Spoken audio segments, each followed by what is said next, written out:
All right, good afternoon, everybody. I hope you had a warm weekend. Felt a little like spring, and some of these numbers in COVID land remind me of spring as well. You can see here from this first chart, if you can get that up, guys. We had, this is 3-day numbers, so it's sort of interesting. A lot of cases, 3,300 cases, a lot of tests, almost 90,000 tests. That means for the week, over 180,000. So by far the most we've ever done, which allows us to get ahead of COVID, be able to track and at least find folks who are infected earlier and treat them earlier. Fatalities, 27, that's a 3-day number, but it's still a high number. Our number of fatalities has gone up monthly for the last 3 months. Number I really want to focus on is current hospitalizations, 94. 3-day number, but 94 is still a lot. We had probably, we've doubled the number of hospitalizations just in the last few weeks. And we're watching this carefully. We still have a lot of capacity in our regular hospital beds. We have only 50% use in our ICU, intensive care. The regular hospitalization beds, we have the ability to expand that pretty quickly as need be, as you remember from the field hospitals. But these numbers are concerning, and they're sort of reflective of what's going on around the country. I can just tell you, these Johns Hopkins released some interesting analysis, which I found share with you. If we had our first COVID infection on January 21st, it took 98 days till we had our 1 millionth person tested positive for COVID. 1 million in 98 days. That was April 28th. In the last 10 days, we've had now our 10 millionth person tested positive. So in the last 10 days, another 1 million. So we've gone from 98 days to 10 days. Gives you an idea of how fast this is spreading on a nationwide basis. Anyway, enough of that. I can also tell you there is some good news out there, and that's what I really would like to focus on today. I hope you saw the good news regarding Connecticut's very own Pfizer, along with BioNTech, has created a vaccine that has had very good, strong, positive results in the early trials. 90% effective, more effective than we had probably anticipated before. And that's based upon a sample of tens of thousands of volunteers. And we're looking now for FDA preliminary approval, perhaps in the next month or so. And we have a long way to go. I don't want to overstate this, but you're not going to have to hear from me on this. We've got Dr. John Burkhart is one of our guests here today. And Dr. Burkhart runs drug safety R&D at Pfizer out of Groton. He's been on the front line of their accelerated efforts to get a safe and effective vaccine out to you. And Pfizer, along with some of the other pharma companies that are pushing on this, have already started manufacturing. So once we get these approvals and we know that they're safe, then and only then can we roll them out, and hopefully we'll be able to roll them out quickly.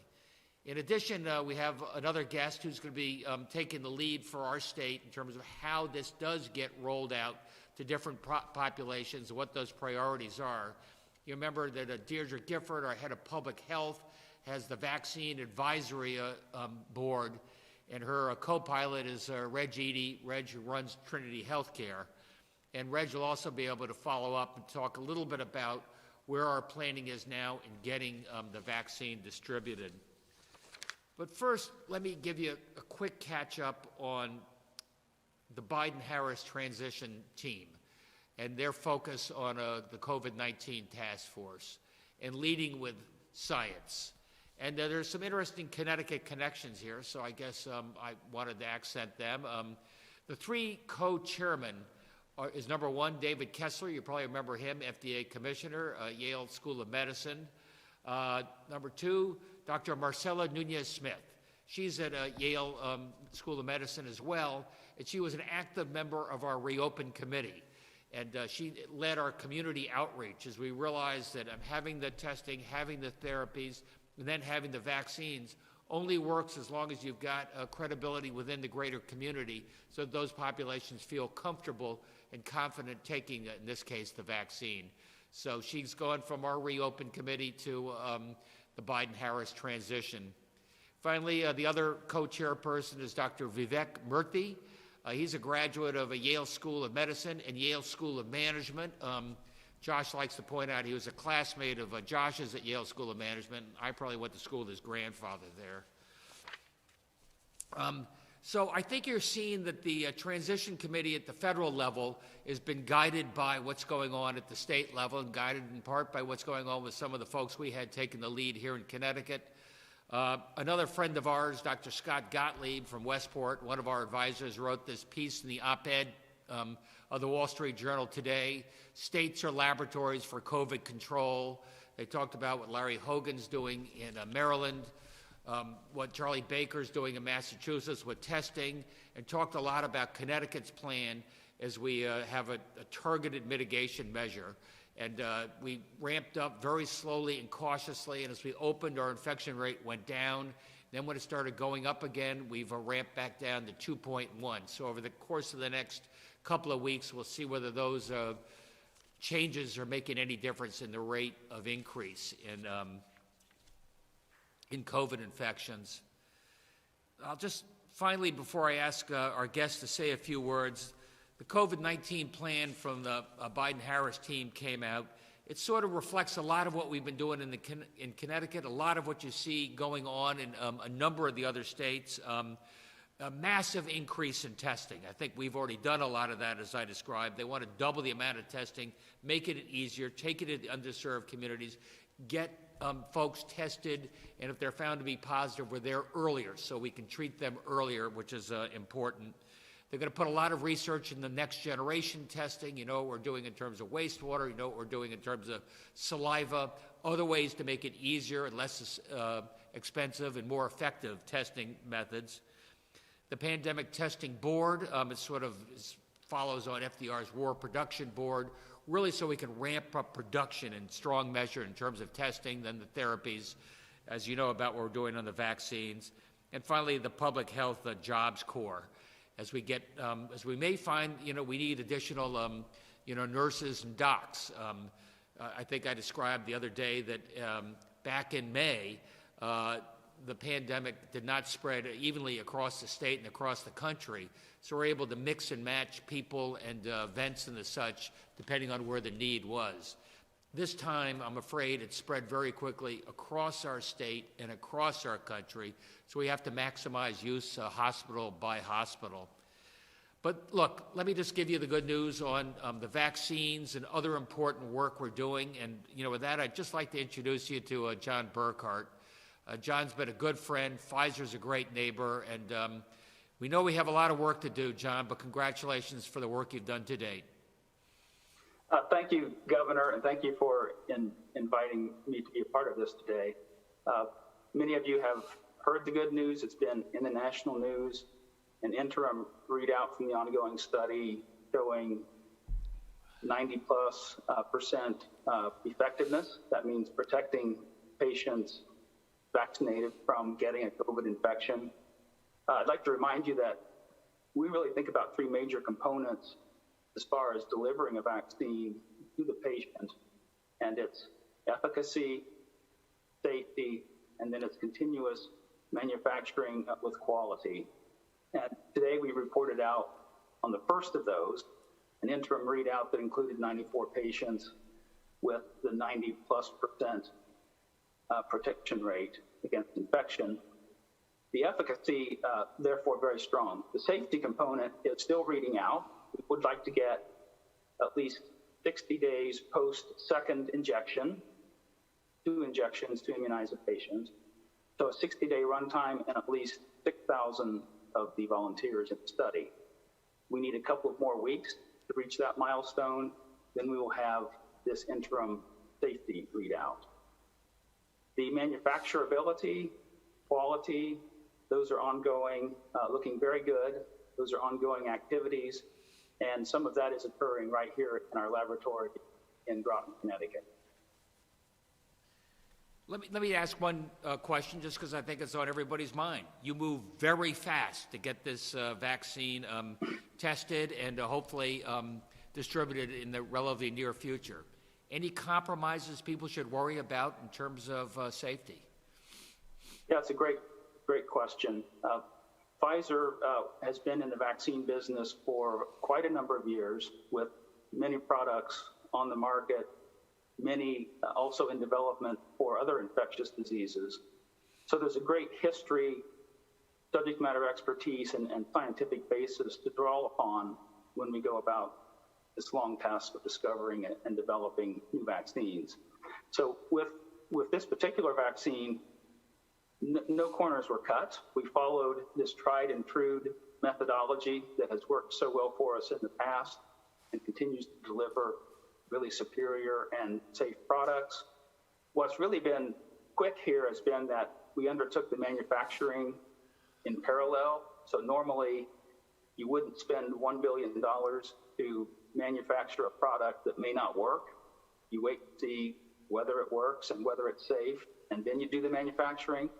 So we did that at risk, and that was a decision made very early in the process. So that's saving us a lot of time. And then the other big time savings, in addition to getting very quickly the discovery into clinical patients, into the clinical study, the time has really been that we've enrolled over 43,000 patients. There's been a great volunteerism that we've seen with Connecticut residents across the United States into Latin America, for people really being interested in volunteering to be in the trial. So we quickly were able to recruit this high number of patients. And then, unfortunately, as the governor just mentioned, the infection rate has been going up, and this is an event-based trial. So we could do interim readouts at different points in time based on an event.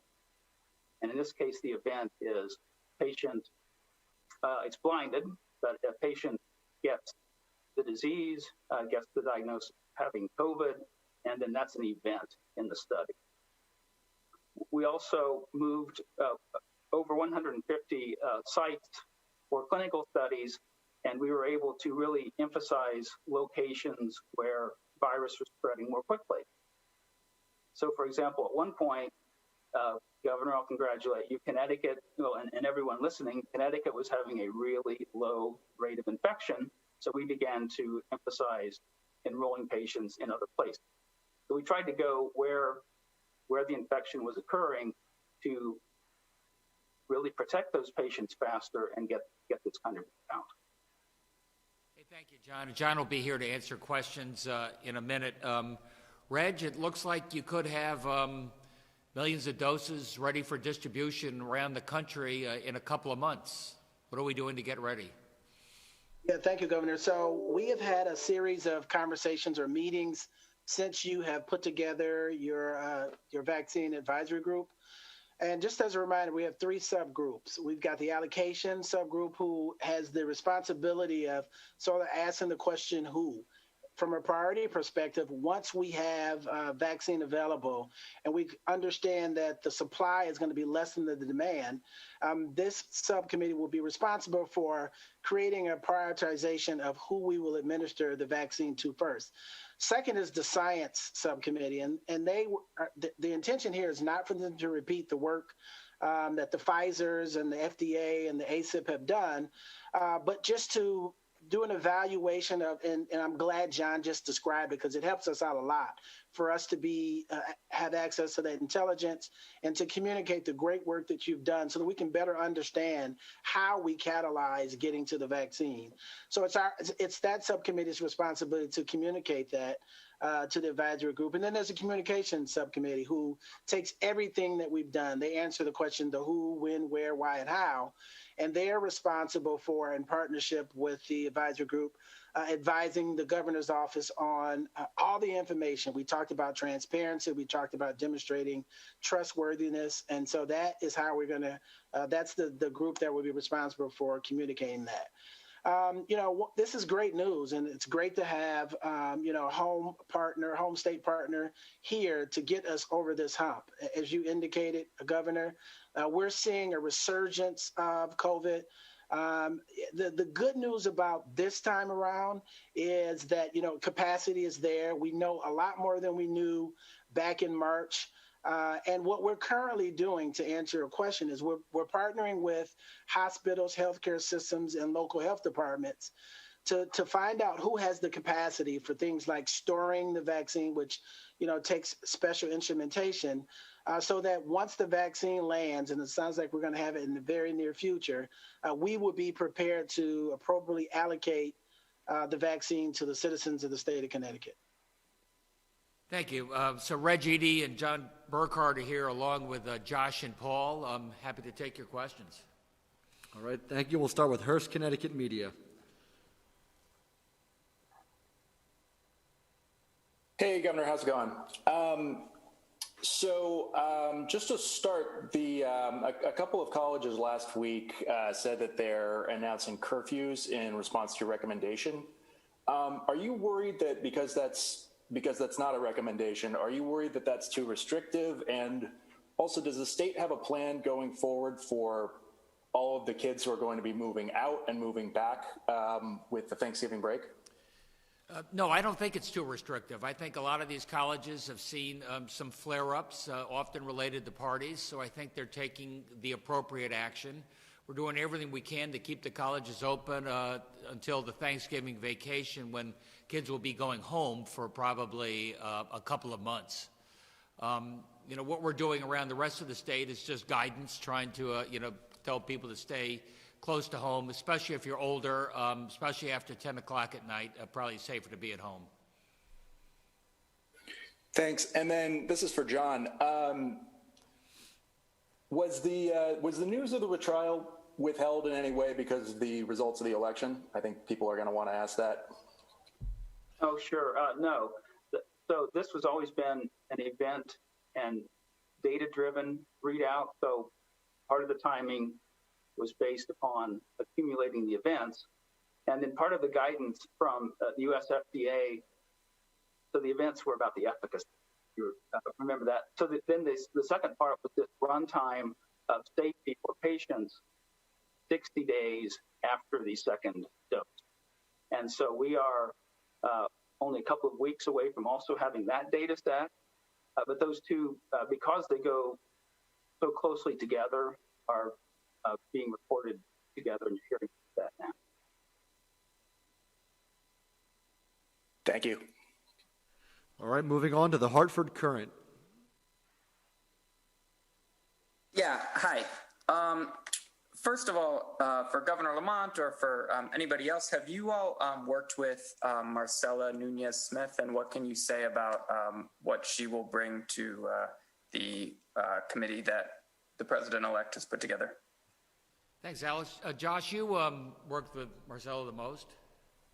Yeah, Marcella was one of the key leaders on the Reopen Connecticut Advisory Group. She co-chaired the Communities Committee, which was heavily focused on ensuring that we were putting in place resources and strategies to help mitigate the impacts of COVID on populations that have been most impacted, particularly in our cities and minority communities, and was very influential in actions that we took to put in place a number of the supports that the governor's announced over the past months.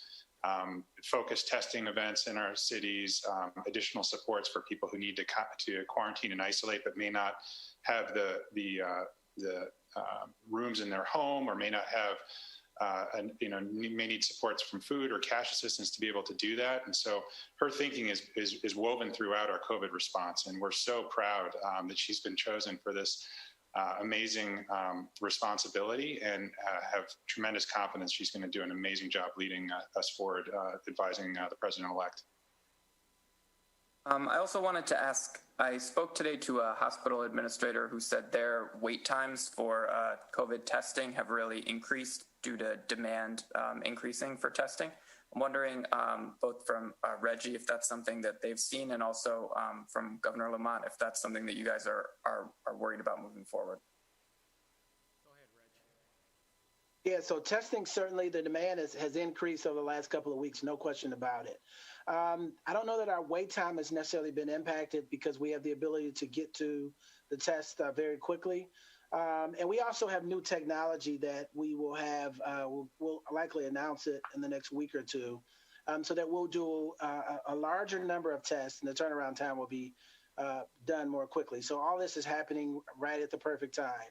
More testing, faster results, a vaccine, and the governor's vaccine advisory group. So putting that all together, I am very comfortable that we're in a good place as a state. Yeah, I would just amplify that. We're working with local labs wherever possible. Vast majority of our tests come back in real time from local labs, or at least within a day or two. And as you know, we're now doing about 75,000 Binax tests on a weekly basis. And those are instant results, or results within 15 minutes. So we're doing everything we can to get you a quick resolution in terms of infection or not infection. And then one more question from me. The state has reported more infections in schools in the last week or two than it had been. Is that beginning to creep onto your radar in terms of spread in the schools? I know with a lot more testing, you are seeing, more infections, less taking place in the classroom, more taking place outside of the classroom. But you're right. When you get into community spread, that's why restaurants and classrooms and other places that we used to be able to cordon it off are a little bit more at risk right now. I still would tell you that wearing a mask in a third grade classroom is one of the safest places to be. All right. Thank you. All right, moving on to News 8. Congratulations to Pfizer. It's all everyone's talking about. The timeline that we're hearing, a couple of months, possibly millions of doses. But to give people a realistic perspective of what they can understand or expect, what are some of the challenges? The cold chain, talk about that maybe, and also a two-part dose. Do you want to start with that, John? It was the challenges getting distributed. Certainly the two-part dose, you got to monitor that for 3.5 million people. Times two, that would be 7 million vaccinations. Tell us about some of those challenges there, John.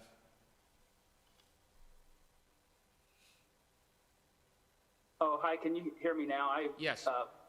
Lost connectivity during the preceding couple of sentences. Could you restate that? I think it was just some of the challenges related to getting the vaccine, especially given the fact it takes a double injection. I think it's 2 weeks apart. What advice do you have for states? Yeah, it's a good question. Many of you also know that we have to keep the product very cold and shipped in very much sub-freezing temperatures. Then there will be a short term of stability, perhaps at refrigerated temperatures. And that's going to be a logistical challenge. We're working very hard on that. There's a whole fleet of very experienced and talented people at Pfizer who are solely working on this, an army of people. And so it's going to be important to work with the authorities, with state governments and others to provide that supply chain. And I think that's the challenge going forward. We are optimistic about that. We do share the concern that it's something that needs to be done very precisely and very correctly. Thank you. All right, Channel 3 Eyewitness News. Yes, a question for Dr. Eady, and maybe I missed this, but when it comes to the vaccine, what is the most up-to-date distribution plan for our state?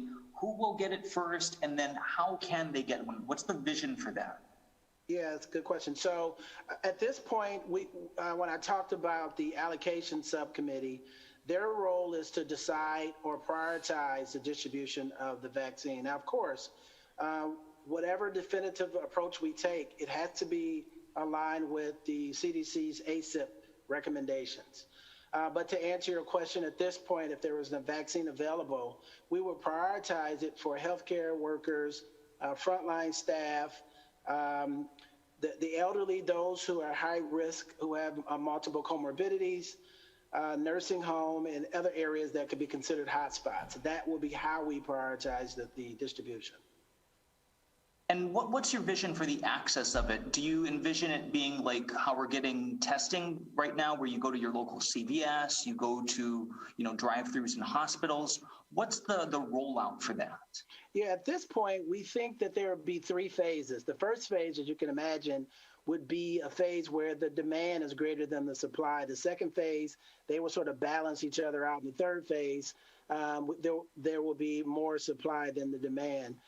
So we don't know the timelines on those, but initially, we think that we will be partnering with healthcare systems or individual hospitals, local health departments to decide who has the capacity to store it. As John alluded to, his vaccine or Pfizer's vaccine has to have very low temperatures, so you've got to have that capability.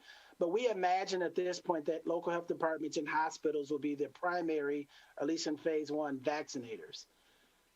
And now a question for the governor and some of the doctors on this call. We're seeing more of these anti-lockdown protests, and part of that does question the vaccine itself. So how do you assure that the public is safe when there are doubts of pockets in the public? And what are your thoughts on these protests in general? Well, I'd say it's a little contradictory to be so skeptical about vaccines and yet having anti-lockdown protests. I mean, one of the ways we can keep our economy open, keep our schools open, is taking the necessary precautions, as we described. And let's face it, the vaccine is going to take months before it's rolled out in a really totally effective way. So we're going to have to stay cautious, for a little bit longer. So those would be the two messages I'd have. You want to add something to that, anybody? Yeah, I'll just add, so one of the greatest challenges we have as an advisory group is just that. It's how do we assure or convince people that this vaccine is safe? I will tell you that, listening to John, I had the privilege of having a conversation with him and one of his teammates prior to this press conference. And I was asking those very questions. I have access to a lot of the same information that you have access to. But boy, it was very comforting for John to explain to me how that, for example, and he alluded to this earlier, how they catalyzed this entire process by doing things in parallel versus in series, right? They were lucky enough to get a number of volunteers up front, which under normal circumstances, you wouldn't have that many people available. And they've already started production. In series, once they've gotten through this part, the production could take one source I recall suggested it could take up to 15 to 24 months just to produce the vaccine. They've already started that. So once it's approved, I can explain to our citizens, once it's approved, then I can better articulate what I've learned from John, and I'm going to learn more. Apparently, there's a webinar that will provide education to a group of people. But I'm going to continue to sort of keep my ear to the ground, to have conversations with experts like John so that I can better understand, because I'm going to take it as well, and I don't mind taking it publicly. But my role on behalf of the governor is to make sure that we've dotted our I's and crossed our T's, and this is the right thing to do. And so far, I'm super excited because it sounds like it is the right thing to do, and it will allow us to get our arms around this resurgence of COVID. John, did I get that right? And anything you want to add to that? Sounds really good. Just like to add, and I alluded to this earlier, about the tried and true methodology for discovery and development of vaccines and the safety part of that. And we've got a long history of that. These methods are used by Pfizer as well as all the other manufacturers who have been producing safe and efficacious vaccines. And so there's this huge wealth to draw upon for this type of work. And all of that has been applied, and every I dotted and every T crossed, and this is just a very precise, very serious, and we are just clearly committed to that. And then there's the recognition that we follow the science, and we hope for certain outcomes. We've got a great outcome today. We're very excited about that. That was scientific. We didn't know until that data came what it would yield. So this is a deeply scientific process, tried and true, and that's what we're following, and we'll see where it leads. And final one for me now, Governor, I apologize. Why are Massachusetts athletes who play soccer and hockey able to come and play in our state while the Massachusetts governor has essentially banned Connecticut kids from playing in their state? they're not coming to play in our state. We're not having any of these interstate competitions at all, and they've been a source of spread. We saw that in Boston, by the way. We've had a couple of incidents here in this state, so the quarantine works in both directions when it comes to interstate sports. And I'll also add one other thing as well. What Massachusetts put forth was actually in collaboration with the state of Connecticut as well as Rhode Island. We have all collectively have come up with those same guidelines to stop interstate related travel for sports tournaments. And then we also are working with more regional states as it deals with other related collaborations to stop this type of travel for sports events.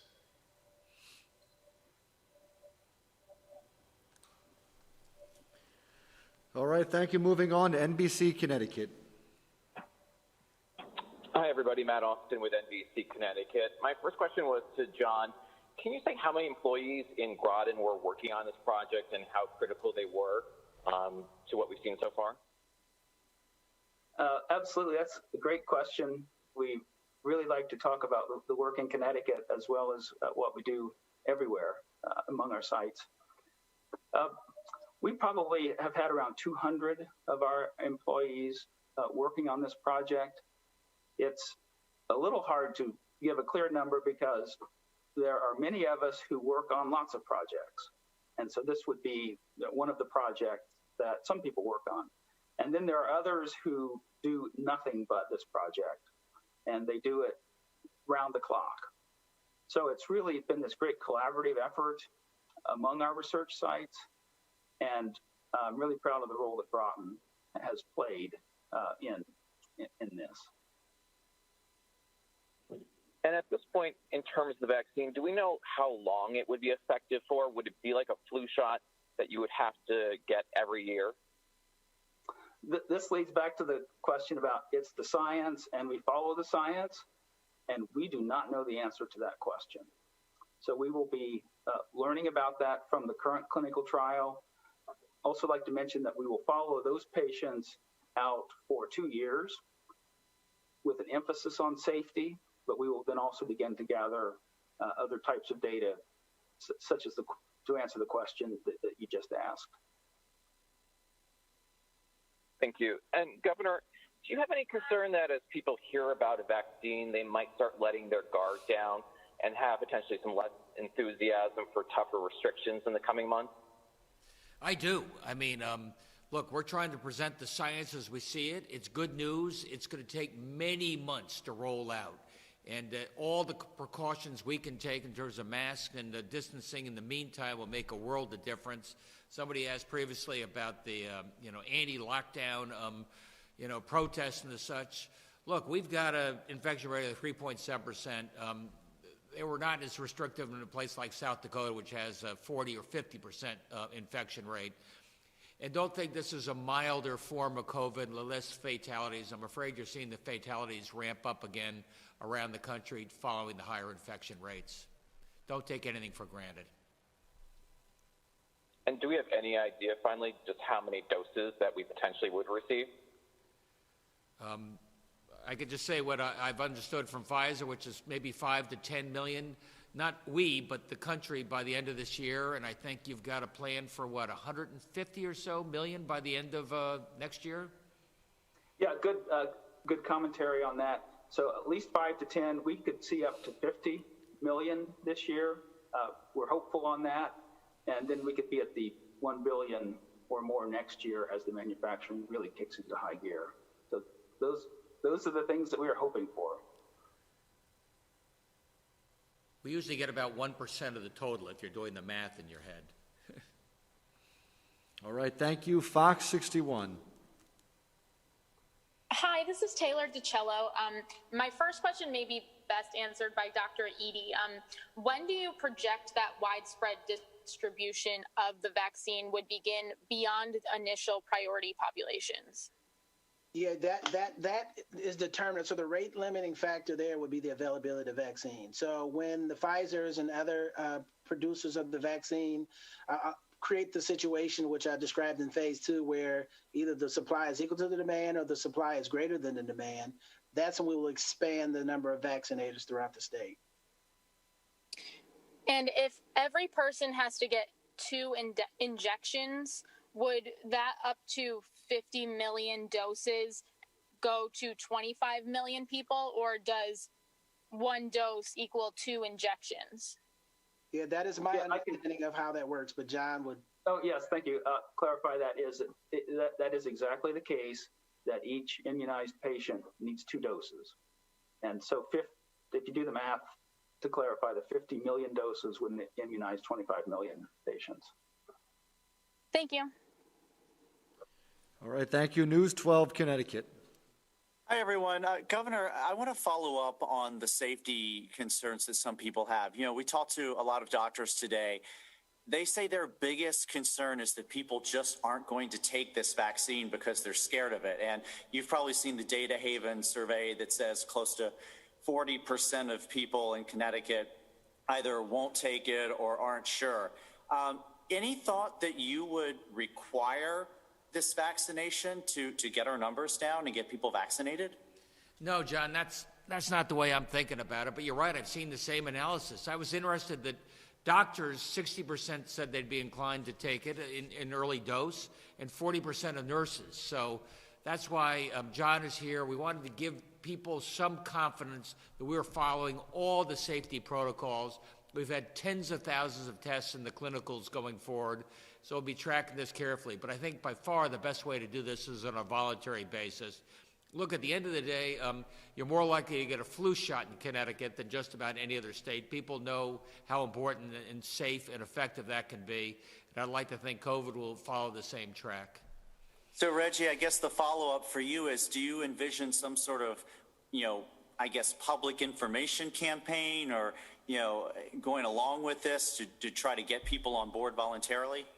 Absolutely. So the subcommittee, the communication subcommittee is right now having conversation around creating a variety of venues in which we can talk about the work that we've done, talk about the advice that we're giving the governor, and, sort of close the gap, answer all the questions so that we can ensure that the majority of the people, and I happen to think that those stats that we just talked about aren't bad at all because we don't have a vaccine. So 60% of the physicians and 40% of the nurses and probably 50% of the population without a vaccine is already saying that they're willing to take it. Imagine once we are transparent and communicate to them the great work that companies like Pfizer has done to ensure safety, I'm sure that number will increase. And just like the flu vaccination, the state of Connecticut will be just fine. And just one follow-up question for John. Can you talk about exactly what role Groton plays in testing the safety of this vaccine? Sure. So safety it's an overall composite of work that's done in cells, in animals, and then into the clinical situation. So we have supported the animal safety work in Groton, and then the clinical studies, of course, are not conducted on our premises. Over 150 sites, around the world conducting those, and so we have some of the specialists who help us to conduct those studies and design them, and then do the logistical conduct of those studies. So it's really a broad spectrum of scientific expertise that we have at the site here in Connecticut that helps us to progress such an ambitious program with the vaccine. Thanks, everybody. All right, thank you. Up next is Connecticut Mirror. Thanks, Rob. I just had one question for Mr. Burkhart. Please tell me if I'm understanding this correctly. After you complete the safety data collection, you'd be seeking sometime around the end of this month FDA approval.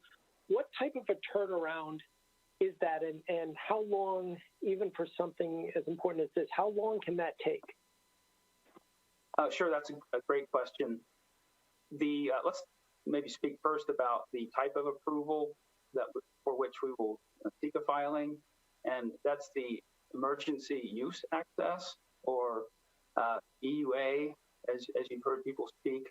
And that's really a very specialized program in which a limited approval is achieved, and this occurs very quickly. So, for example, there's been a close partnership with FDA, everything from study design to FDA working with the data monitoring committee for keeping tabs on the studies going. So we would anticipate a rapid turnaround. Usually these things are many months for review.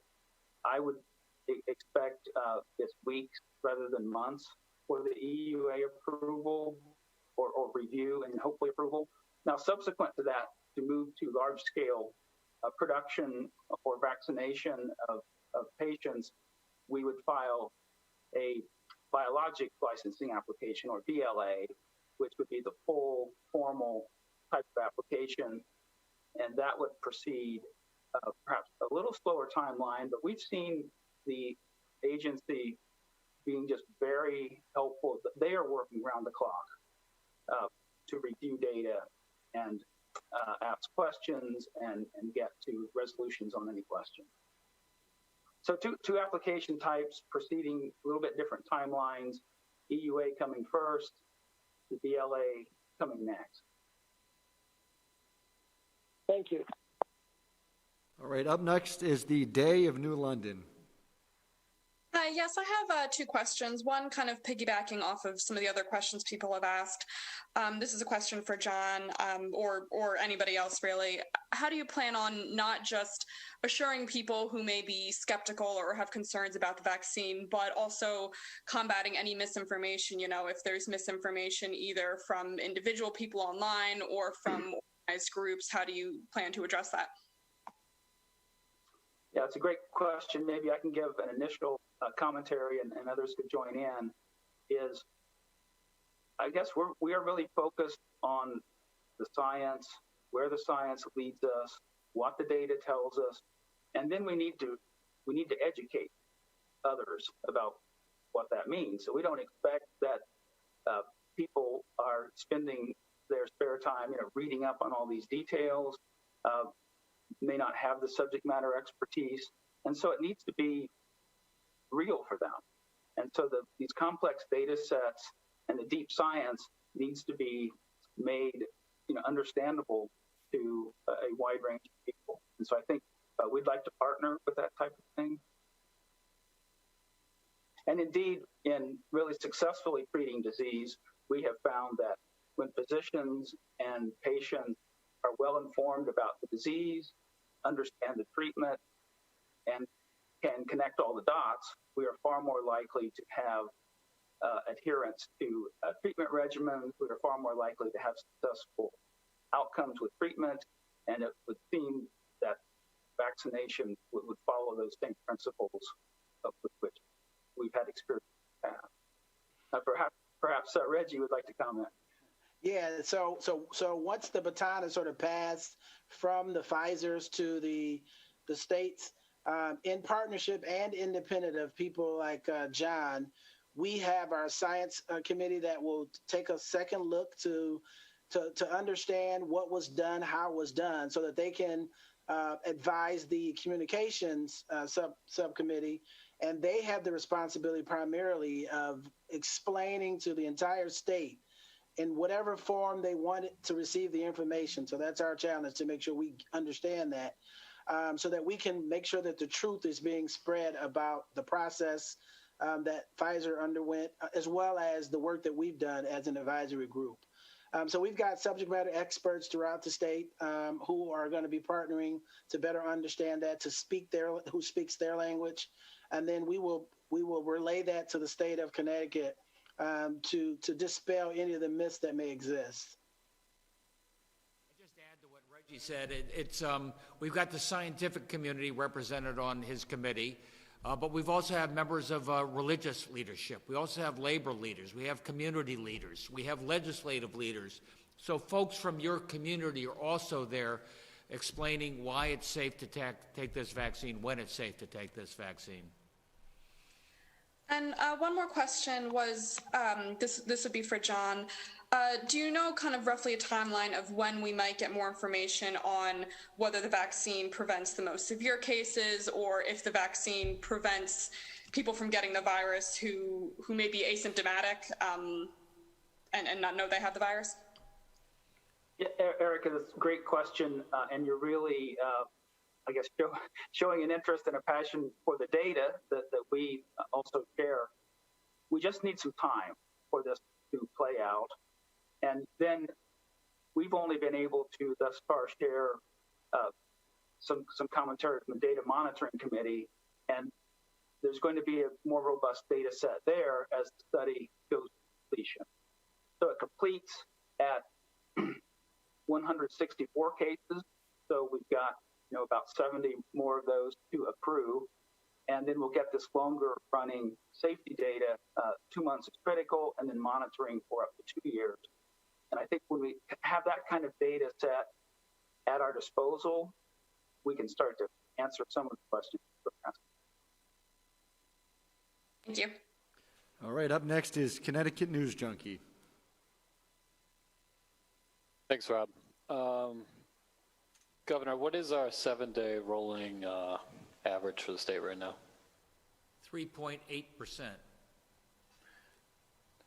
And you said it was concerning you. The hospitalizations sort of are rising quickly. It looks like where you said we're at 50% capacity in ICUs.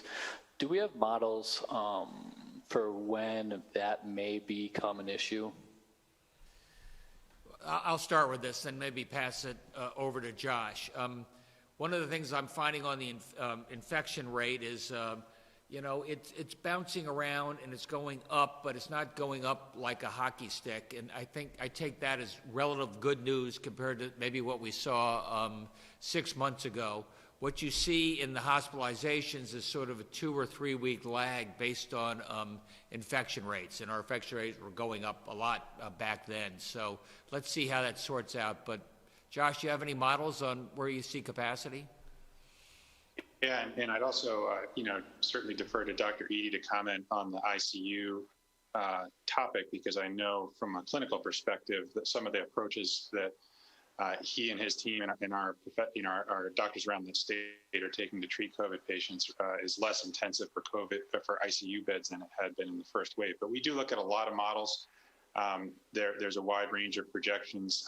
We do look at some of the more severe scenarios because that's what we want to plan for, right? We want to be prepared in case some of those more severe scenarios are coming. But as we've talked about before, models are just estimates, and ultimately, the outcomes are dependent on the actions that we all take in this state to wear masks, to follow the rules, to maintain our distance, and to prevent the chains of transmission that we're seeing occur right now. But Dr. Eady, maybe you could comment on the changing approach to treating COVID patients and how that changes our need for ICU beds. Yeah, so the good news is that we learned a lot from our first time around. There were hospitals in the state of Connecticut that participated in some unique studies from a plasma perspective. So, in hospitals in Connecticut, we now have treatments or responses to COVID, even in the intensive care setting, where we are comfortable that the length of stays are going to be shorter. We're going to see it's certainly not an increase, but we expect a decrease in both morbidity and mortality. So I think we're in a much better position now to handle the load that we're expecting to get. But the fact that we're having this conversation in the midst of an announcement that came out today from Pfizer, that provides, I think, some reassurance for our future, and that we won't need the extra capacity that we utilized in the past, or that we prepared for in the past as well. Right. Josh, I know we had spoken last month about a potential contact tracing phone app that you guys were estimating would come online by the end of October. Where do we stand on that? I would recommend tuning back into the governor's press conference on Thursday for some updates on that one. Okay, gotcha. On the education teacher front, I understand that in some towns there may have been a shortage of teachers. Teachers are having to quarantine as they're getting exposed. Is our education department working on this? Is this a problem throughout the state? I know that Miguel has been watching this carefully, and there have been a number of cases where teachers, didn't feel comfortable coming in or did have to quarantine. I will tell you one of the great advantages of the Binax test that I referred to before is you get an instant response. So at least we don't have any false or unnecessary quarantines, and that allows more of our teachers to be in the classroom safely. Okay, but are there any towns where they are running short on teachers, I guess is what I'm asking. I have to get back to you on those specifics, I think. Okay. All right, thanks everybody. All right, up next is the Waterbury Republican American. Okay, what about these freezers? Is the state going to be providing funding to sort of purchase and, I guess, install them? Is this something the federal government will be asked to do? Reg or John? Yeah. Or Josh? Dr. Eady can comment. So we're fortunate in the state that our hospitals already have a significant amount of capacity of these ultra low temperature freezers. And so we're working with them. But Dr. Eady, would you like to comment on that? Yeah, so I don't know the answer to your question. What I do know, though, is that because of the governor's expectation, many of the hospitals in Connecticut have responded accordingly. So, we are expanding, which is an expense. We're expanding our ability to store from minus 70 to minus 80 degrees Celsius. And so we did not comfortably have the capacity to store thousands, but now we do, or we will by the time the vaccine is available. And the other hospitals are responding accordingly as well. Now, if I had to guess, I would say that maybe the CARES Act support to some degree, just that it did with the testing, may provide some support. But I think right now, that is not primary in our minds. What's primary is preparing ourselves for the vaccine once it's available, which is going to be in the very near future, and making sure that we get the citizens in the state of Connecticut vaccinated as quickly as possible. Okay, and sort of just doing the math, as the governor suggested earlier, if there's going to be 5 to 10 million doses available at the end of the year, that's what, about 50,000 to 100,000 doses that Connecticut can expect? Hi, this is John with a comment. Is 5 to 10 million is conservative, and up to 50 million we believe is like possible, if not likely. And then we can get back to your question on the math. Yeah, and I think the governor said that we should expect to get somewhere around 1% of that. Yeah, okay. Right. All right. And I had a question about a nursing home. Maybe this might be something for Josh, or perhaps the governor knows, or Paul. The Watertown Convalarium, we're being told that there's an outbreak there. I looked on the report from last week. There was just within that reporting period, 2 staff cases and 1 patient. Can you give us any kind of information on how many staff and patients there have been infected? Are patients being moved? And when might, if it's being closed, when might it be reopened? Yeah, Paul. So Department of Public Health is certainly aware of an outbreak at that facility, and they're working with the facility to contain it. But the matter is, under investigation. I don't have the very latest numbers for you, but we can probably get those. Oh, okay. All right. I guess that's that'll be it for me. Thank you very much. All right, thank you. Moving on to the Associated Press. Thank you. Good afternoon. Governor, can you address this idea of the president-elect getting national standards in place when we haven't had any, and what that will mean for the state? And how concerned are you that there will be conflicting messages between the president-elect's panel and then the president's panel? Oh, I think the president-elect's panel and Dr. Fauci and Dr. Birx and a vast majority of the states will all be speaking with one voice when it comes to masks, when it comes to protocols, and then when it comes to vaccines. And I think that will be a big step forward for all of us in terms of convincing people to do the right thing. Okay. And John, can you address, are there any populations that you found would not be good to get a vaccine, and are you seeing side effects? And if so, what are they? Sure. The study's ongoing, so that's a caveat with anything that I'm answering today. Is 43,000 plus patients, just to remind about that. And then 42% are of ethnic and racial background that's considered diverse. So our approach has been to really enroll lots of patients, gain lots of diversity in that population by going to the places where we can enroll diversity, and then to learn from that data as it plays out in the study. So you're asking some really good questions. Currently, we don't have the sub-level of detail to answer those, but we believe we've got the kind of clinical trial design and subsequently data set that will be very informative. And finally, Governor, can you address what's going on in terms of the restaurants and whether they can or cannot use these outside tents and igloos, and has there been an agreement reached, and when do those changes start? Now, when it comes to those igloos, it's really a matter of having some ventilation there. And I think they've reached an agreement, and we've done this with our regional states as well, how you can use those igloos. That's great. You have your self-contained pod. You're more in an outside environment, less likely to, contaminate anybody else. So we're doing everything we can to make it easier for the restaurants to keep going in this tough time. Thank you very much. Appreciate it. All right, moving on to WTIC 1080 News. John, you mentioned 200 workers. Just quickly, is that in Groton or is that worldwide? How's that breakdown? That's a great question. So I was referencing Groton with the 200. I actually could not begin to estimate the worldwide population in our company working on this. Yeah, it's more of a Groton question, I guess. Can you explain in layman's terms why this, and I apologize about the background noise, why this vaccine has to be kept at 80 below? Oh, sure. It has to do with really the biology and the physicochemical properties that come with that. So the active agent is mRNA, and that we know will degrade if not stored in those kind of low temperatures.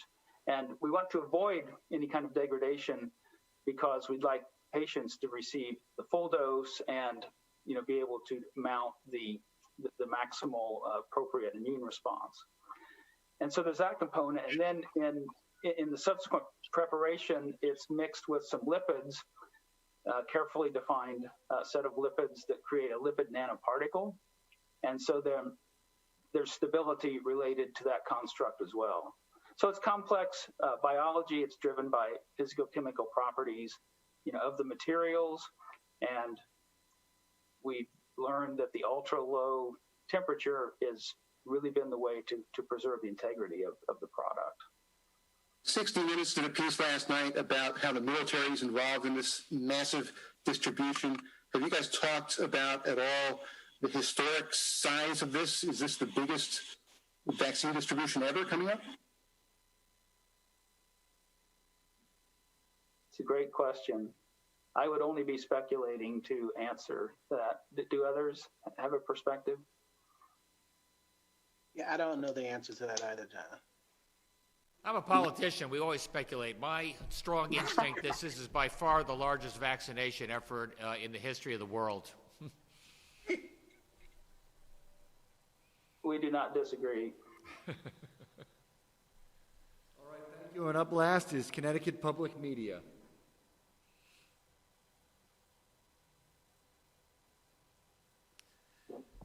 With that, let me just say, Reg, thank you again for your service on the advisory board. And John, to you and Pfizer, Connecticut's very own, taking the lead.